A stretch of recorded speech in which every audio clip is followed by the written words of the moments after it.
Hey guys, Brock from Straight Line Delivery here. Wanted to give a couple of tips, what I've done in the past for a little bit of tarp repair. And there's kind of three stages I give my tarp repair. So number one would be I'm out on the road and I get a tear in a tarp and I need it fixed like right now. I carry black Gorilla Tape, not duct tape, but black Gorilla Tape, because one, my tarps are black, so it matches, so it looks a little nicer.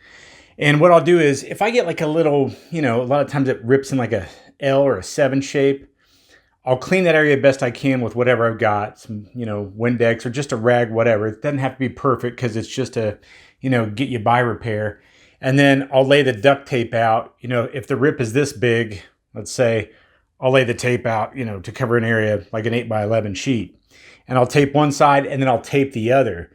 So if there's an actual hole that the tape will actually push through and touch each other and it'll connect that way. And if it's just like a L-shaped rip, then what that does is that holds that down flat on one side, holds it down flat on the other. And I've had that last for months and months, depending on, I guess, weather, temperature, stuff like that. So that's a quickie, get it done and see how long it lasts type of repair.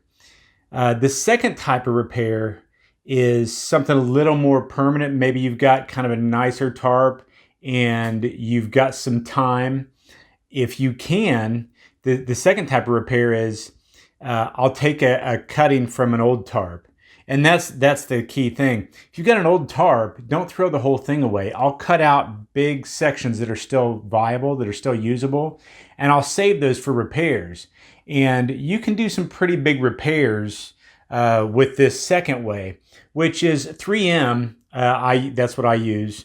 Has a spray can, so you spray it on one piece of the material, you spray it on another piece of material, and it only sticks to itself. So once it kind of dries, you touch it, it's not even really tacky. It doesn't seem like it's going to work. Then you stick it to itself. So you'll take a piece of tarp. Let's say it's 8x11. I'll put that piece over it and I'll kind of outline it with a marker. That way I'm not overspraying where I don't want to be. I'll clean that real good. Now this is something you do at home when you've got some time. I'll clean that real good with some rubbing alcohol, make sure it's all nice and clean. And then I'll spray both areas and I'll lay that piece of tarp down as a patch. And that'll last a pretty long time. That's pretty good. I happen to notice that on like a 40-foot hot shot, I'll run two 27x16 tarps, and then maybe like a 16x16, just to, if you're covering up two like big tall things, maybe the front doesn't quite get covered because I always start in the back, and then I bring it front. The front one lays over the back because that's the way the wind is blowing, this way. And then that front piece just kind of covers everything, covers the nose. That 16x16 seems to tear up a little bit quicker than, say, the longer ones because you use that more often. If you can cover a little skid with your 16x16, you're not getting out your great big tarps. So that's usually the one that gets sacrificed first because it gets bent around stuff and kind of gets torn up. And a tip I have for anybody that's kind of new to this with tarping, I'll get some cheapy moving blankets of all different sizes, 8x8 and larger. The blue quilted, they've got the X's kind of sewn into them. The quilted moving blankets I get them from Harbor Freight. They're cheap. That way, when you're moving a machine, like on flatbed freight, you're not always hauling something normal. Sometimes it's kind of a one-off move. Like, we don't ship this. We actually make pipes, but our pipe bender machine is going to another facility and we're getting a new one, let's say. So you got this big, 20-foot by 8-foot by 6-foot machine. And then like right on top, it's got an electrical outlet mounted because, people that make machines don't think about shipping them and tarping them. They don't care. So I'll use those blankets to kind of wrap around all those sharp pieces, which really saves the tarps. And it makes your life a whole lot easier. I mean, you can pull a tarp over something that's sharp and it wants to get stuck.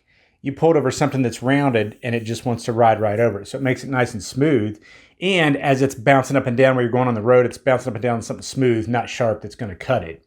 So I use moving blankets and like 21-inch bungees to wrap around all the sharp like electrical boxes, and maybe you got some weird, panels that are kind of weird shaped hanging off the edge of the machine. I'll use that for that. And then Again, tarp over all of that. But once your 16 by 16 wears out first, hopefully, because that's the cheapest one, I'll save that back. Now, if you've got, and this is embarrassing, and it's probably happened to a lot of you guys, but you've got like a brand new tarp and you want it to last, you're not replacing it. You just bought it and, something happened. A blanket slid off, sit there and wrote on something sharp, and you've got a bigger repair, or you've just got a brand new tarp and you're like, this thing has to last for 8 months. I don't care what. I'm not replacing it until it's been here 8 months or 10 months or whatever your number is that you need to get out of your tarp. When that happens, I use this stuff. And no one's paying me to say any of this stuff. But this is something, H66. I never find it in stores. I had to order this online. But my buddy turned me onto this, H66 vinyl cement. And it's the same way the 3M spray works. And this stuff is thick, man. I can't even get the lid off. It's glued itself to itself. Well, I would have showed you. But it's clear and it's super thick stuff. And it works just like the other like 2-part glue. So if you've got, and here's what turned me onto this. My buddy, excuse me, he fixes and makes fishing rafts. Like the center pole, raft that you take down a river to go trout fishing or whatever. And I go into a shop one day and it's got a rip in it that's like 4 feet long. And he was using that stuff, this H66, H66 vinyl cement. So the rafts, I always called them rubber rafts, but he explained to me they're actually PVC, they're vinyl, like it's plastic basically. It's just moldable plastic. He's using that stuff. And I'm like, so what's the deal on that? You just trying to get through like the next trip or two till you can replace it? He's like, no, you can do like major surgery with this stuff. The key is you've got to get the H66, and it looks just like this, cleaner. You got a big rip and a nice tarp and you want it to last a long time. This will last as long as the tarp does. You use the cleaner, you get everything super clean with their cleaner. I've tried alcohol, I've tried other stuff. I haven't been able to get anything to work. If anybody else has any other ideas, because it's not cheap. It's pretty expensive for a little bottle of cleaner. But I use that. You get something super clean, and then you paint one side, you paint the tarp you're repairing, and you paint your patch, slap them together, and if it's a big piece, I'll put a piece of wood on it and then put some heavy weight on it overnight. Just let it kind of sit there. I've also got a roller. It's like a rubber roller, about 3 inches, I think, and I'll push it all together just to get that glue to really push. And that's actually sold as a laminate countertop roller, but I bought one just for these because it's just like pushing, like when you make a laminate countertop, you got 2-part glue and you want them to stick together. The harder you can roll that, they use the same thing with like vinyl floors. They got a 100-pound roller. They just want all that glue to stick, any air pockets to be pushed out. But that stuff is like a permanent, I'm going to keep this until my kids graduate from college type of tarp repair. It's more expensive, but if you've got a big repair or you've got a brand new tarp and you are not ready to say goodbye to it, you can spend the extra money and use that stuff. Where I get my tarps right now, this is being filmed October of 2024. I use Mighty Products. They're out of, I think, Aurora, Ohio, and that's Mytee, Mighty Products. I get all my tarps from there. They're pretty reasonably priced. They're 18-ounce vinyl, heavy duty. One more tip. If you're going to do a big repair or a little repair, it doesn't matter. If you're cutting something, you've got something that's kind of square, like a piece of, you got something that's square, like, all right, this right here, it's square, right? Cut the edges off and round them, because perfectly 90-degree edges, they want to flap up. They want to start to grab and do this. So you cut that off. You round it all the way around, just the edges, so that you don't have any sharp pieces, and then your patch will last a lot longer. Also, if any of you guys watching have ever used the lightweight parachute tarps, they look like silk almost. Tell me what your experience is with those. I got a guy that was interested in using them, one of my drivers, and I've never used one. I've never had one. So if you've used one, let me know what your experience with it is. Does it keep stuff dry? Does it rip easy? I know they're super light, which is awesome. And is the benefit of having a light tarp worth the extra money? because you don't get as much time out of it, or you get more time out of it? Does it all balance out, or is it worth the money for the convenience? That's something I was just curious about.